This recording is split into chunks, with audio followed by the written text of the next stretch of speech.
നാസർ, അതുപോലെ തന്നെ ഏറ്റവും പ്രധാനപ്പെട്ട മറ്റൊരു കാര്യമെന്ന് പറയുന്നത് നമ്മൾ കാണുന്നതാണ്.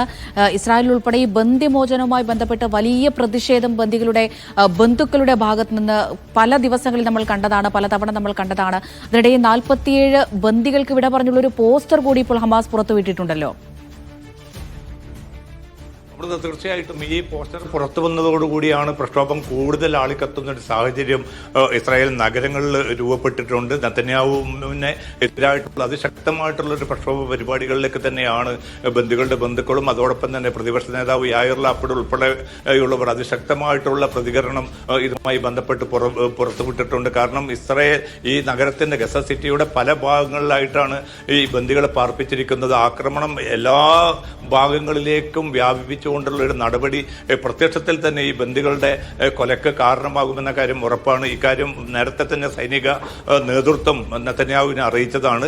അതുമാത്രമല്ല, നൂറുകണക്കിന് സൈനികരും കൊല്ലപ്പെടുമെന്ന മുന്നറിയിപ്പുകൾ നൽകിയതാണ്. ഇതൊക്കെ ആയിട്ട് പോലും ഈ നടപടിയുമായിട്ട് മുന്നോട്ട് പോവുക, കാരണം ഈ ഭാഗത്തു നിന്ന് ഗസ പൂർണ്ണമായിട്ടും പിടിച്ചടക്കുകയും അവിടെ നിന്ന് ഗസയിലെ ഈ പലസ്തീൻ സമൂഹത്തെ പൂർണ്ണമായിട്ടും ഗസ മേഖലയിൽ നിന്ന് പുറന്തള്ളുക, അതിന് അമേരിക്കയുടെ പൂർണ്ണമായിട്ടുള്ള അനുഗ്രഹാശിസുകളും ഉണ്ട് എന്നതാണ് നാം ശ്രദ്ധിക്കേണ്ട മറ്റൊരു വസ്തുത. അതുമാത്രമല്ല, ഈ ഏറ്റവും കൊടിയ വിനാശകാരിയായിട്ടുള്ള ഒരു ആക്രമണം, അതും ഏകപക്ഷീയമായിട്ടുള്ള ഈ വംശഹത്യ തുടരുന്ന ഒരു ഘട്ടത്തിലാണ് ഇപ്പോൾ $6 ബില്യൺ പുതിയ ആയുധങ്ങൾ കൂടി ഇസ്രായേലിന് നൽകാൻ ഉള്ള നിർദ്ദേശം ട്രംപ് ഭരണകൂടം ഇപ്പോൾ അമേരിക്കൻ കോൺഗ്രസിന് മുമ്പാകെ സമർപ്പിച്ചിരിക്കുന്നു. അതുകൂടി ലഭ്യമാകുമ്പോൾ $6 ബില്യൺ ഏറ്റവും നവീന ആയുധങ്ങൾ കൂടിയാണ് ഈ ജനതയെ കൊലപ്പെടുത്താൻ വേണ്ടി ഇസ്രായേൽ ആവശ്യപ്പെട്ടിരിക്കുന്നത്. അത് നൽകാമെന്നാണ് ഇപ്പോൾ ട്രംപ് വാഗ്ദാനം ചെയ്തിരിക്കുന്നത്. അപ്പോൾ ലോക സമൂഹങ്ങളുടെ, വിവിധ ലോക രാജ്യങ്ങളുടെ, UN-ന്റെ ഒക്കെ ശക്തമായിട്ടുള്ള പ്രതികരണവും അവിടെ നടക്കുന്നത് വംശഹത്യയാണെന്ന UN അന്വേഷണ സമിതിയുടെ റിപ്പോർട്ടുകളൊക്കെ പുറത്തു വന്ന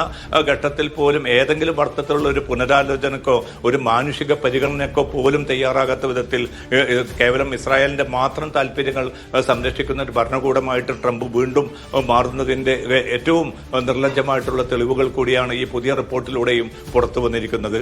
അമൃത.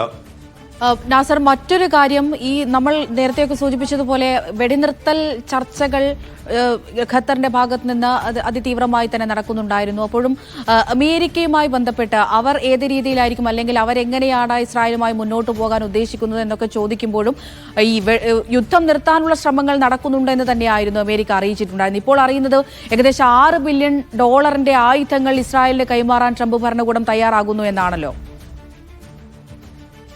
തീർച്ചയായിട്ടും അമൃത, ഇനിയിപ്പോൾ ഈ മാസം 29-നാണ് ഇസ്രായേൽ പ്രധാനമന്ത്രി നെതന്യാഹുവിനെ വൈറ്റ് ഹൗസിലേക്ക് വീണ്ടും ക്ഷണിച്ചു വരുത്തിയിരിക്കുന്നത്. 29-ന് നടക്കുന്ന ചർച്ച തീർച്ചയായിട്ടും നമുക്ക് അറിയാൻ സാധിക്കും. ഇതിൽ ഏറ്റവും പ്രധാനപ്പെട്ട വരാൻ പോകുന്നത് യുദ്ധാനന്തര ഗസയുടെ നിയന്ത്രണം ഏത് വിധത്തിൽ കൊണ്ടുപോകണം എന്നതുൾപ്പെടെയുള്ള കാര്യങ്ങൾ ചർച്ച ചെയ്യുമെന്ന് നെതന്യാഹു തന്നെ അറിയിച്ചിട്ടുണ്ട്. അതിന് പുറമെയാണ് ഇപ്പോൾ അധിനിവിഷ്ട വെസ്റ്റ് ബാങ്കിന്റെ പ്രദേശങ്ങളിലേക്ക്, ജനീൻ ഉൾപ്പെടെയുള്ള പല പ്രദേശങ്ങളിലും ഇസ്രായേലിന്റെ കടന്നുകയറ്റം നടന്നുകൊണ്ടിരിക്കുകയാണ്. നൂറുകണക്കിന് പലസ്തീൻകാരെ ആ പ്രദേശത്ത് നിന്ന് ഇന്നലെയും ഇന്നുമൊക്കെയായി അറസ്റ്റ് ചെയ്തു കൊണ്ടുപോകുന്ന സാഹചര്യമുണ്ട്.